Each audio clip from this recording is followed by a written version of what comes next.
The way a game uses difficulty settings can help distinguish it from a game you just play once to one you can't get enough of and play over and over again, which is great. But unfortunately, most difficulty settings don't really try anything creative. Mostly it's you're as fragile as a paper tiger, and enemies are simply bullet sponges. Whenever I've played cover shooters, I rarely go to hard modes because I'm finding it's just so boring sitting there doing nothing, waiting for my health to regenerate. Usually I enjoy cover shooters, which I don't really play that often if you put them to easy, so you run around like a madman, not having to worry about getting shot once and dying. I'm sure we've all taken a crack at legendary mode in the Halo games. Some you might have beaten. I got fairly far in some of them.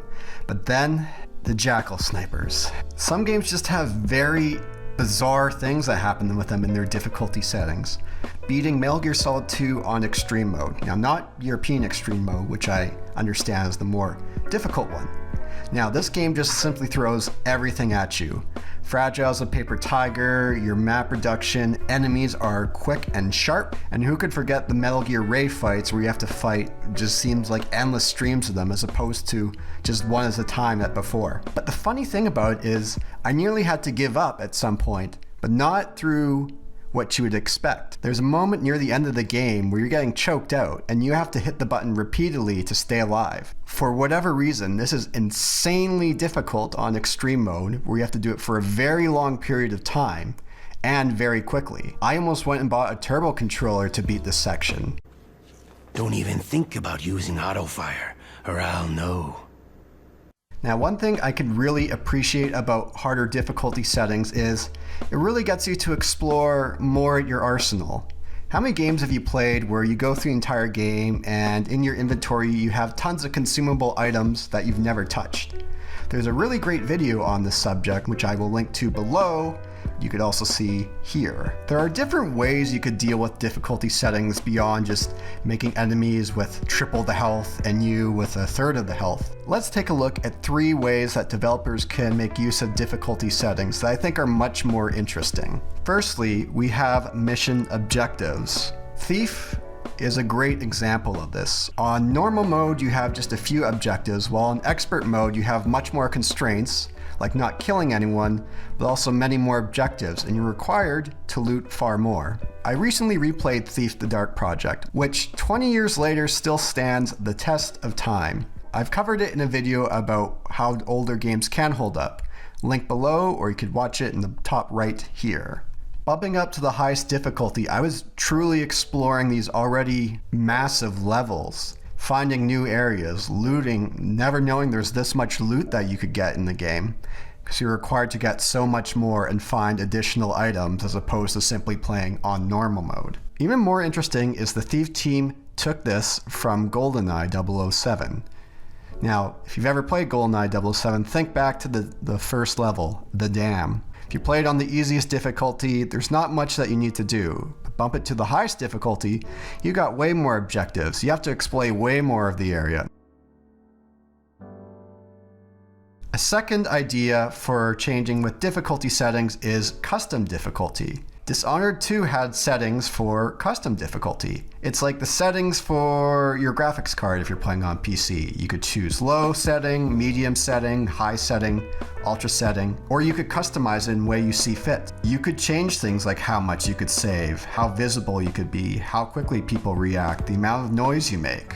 Now, of course, they also had their set ones of easy, medium, hard, but they also giving you this ability to really tinker with things. Because sometimes, to be honest, playing on some of the hardest difficulties, things can get, well, beyond challenging and unfair. I'm sure we've all played those games where if only, for example, if Halo 2 had a custom difficulty level, I could keep most of it the highest, so that may be something to do with those jackal snipers. Keeping on the topic of the Thief series, now unfortunately this is Thief 4, the one we really don't talk about.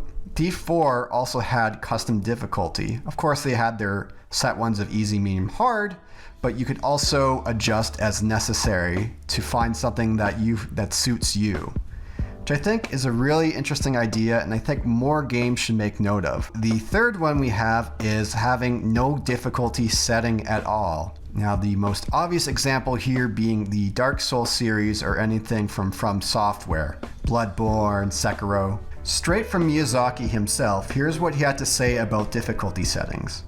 We don't want to include a difficulty selection because we want to bring everyone to the same level of discussion and the same level of enjoyment. So we want everyone to first face that challenge and to overcome it in some way that suits them as a player. With these games with just one difficulty, they're built up from the ground up with that in mind. I've seen all these articles about how Dark Souls should have an easy mode or anything, but that would just really throw things off. These games are built with that one difficulty setting in mind. They made that choice from the beginning, which is fine. If you want to do that, make that decision at the beginning of development. Continuing on this, he also says we want everyone to feel that sense of accomplishment. Now, before I continue the rest of this here, I have to say I don't know if this is a translation, if it's a coincidence, or he's being cheeky here. This sense of accomplishment sounds awfully familiar to something EA said about a sense of pride and accomplishment. Continuing on. We want everyone to feel elated and to join the discussion on the same level. We feel if there's different difficulties, that's going to segment and fragment the user base. People will have different experiences based on that differing difficulty level. This is something we take to heart when we design games. It's been the same way for previous titles, and it's very much the same way with Sekiro. Now, I remember after Sekiro released, there was tons of those articles again from quality game journalists about, we should have a skip boss button, we should have an explore mode, or we should have a baby mode for Dark Souls. Dark Souls, with their games, they're very clear up front, they're only having one difficulty, they build around it. And for those game journalists, let me tell you this, Dark Side Phil has beaten these games. What's your excuse? And I sat there, and I covered my face, and I seriously teared up. Because I'm like, this is disgusting. Having additional objectives for higher difficulties, customized difficulty settings, or no difficulty settings at all. 3 ways that developers can make different use of difficulty settings beyond the whole tripling health and thirding yours. I would love to see games make more use of custom difficulties on various settings. And again, having of course preset settings for easy, medium, hard, very hard, whatever, but also giving the player that flexibility if they want to bump something down or if they want to boost something up, they can.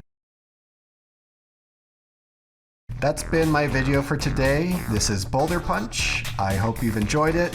If you liked it, leave a thumbs up, subscribe, comment, you know, the whole shebang. Alright, Boulder Punch out.